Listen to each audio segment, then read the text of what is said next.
ஆலி ஞானம் 63 தியான வாசல் நிகழ்ச்சிக்கு நேயர்களை வரவேற்பதில் நான் பெரிதும் மகிழ்ச்சி அடைகிறேன்.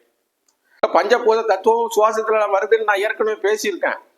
சூரிய சக்தியை கிரகிக்கிறோம், பூமி சக்தியை கிரகிக்கிறோம், மண்ணிலிருந்து வரக்கூடிய பூமி சக்தியை கிரகிக்கிறோம், நெருப்பை கிரகிக்கிறோம், ஈரப்பதத்தை கிரகிக்கிறோம்ல.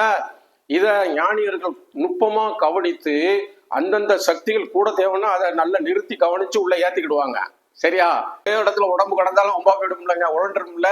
அதனால நம்மளே தூக்கத்துல இப்படி உழண்டு படுக்கிறோமா, நம்மளா படுக்கிறோம், இறைவன் தான் நம்மளை திருப்புறான். அதெல்லாம் சொல்றாங்க. நம்ம அவங்களை என்ன செய்யறோம், வலது இடதுமாக புரட்டினோம்.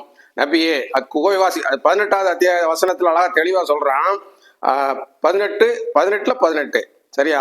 நபியே குகையில் உள்ள அவர்கள், அந்த வாலிபர்கள், இறைவனே ஏற்றுக்கொண்ட அந்த வாலிபர்களுடைய ஒரு விஷயத்தை குறித்தா இதுல பேசுறான். அப்போ அவர்கள் நித்திரை செய்து கொண்டிருந்த போதிலும் அவர்கள் விழித்து கொண்டிருப்பதை நீ காண்பீர். நபிகள் செல்ல பார்த்து எல்லாம் சொல்றாங்க, தூக்கிட்டு இருக்கான்னு நினைக்கீங்களா? அவங்க விழிப்புணர்வுலே தான் இருக்காங்க. பகல்ல நீங்க எப்படி விழிச்சுக்கிட்டு இருக்கீங்களோ, உணர்வோடு இருக்கீங்களோ, அந்த மாதிரி விழிச்சுக்கிட்டு இருக்காங்க. அதாவது இதை ஞான துயில், அறிதுயில் என்று இதை சொல்லுவார்கள்.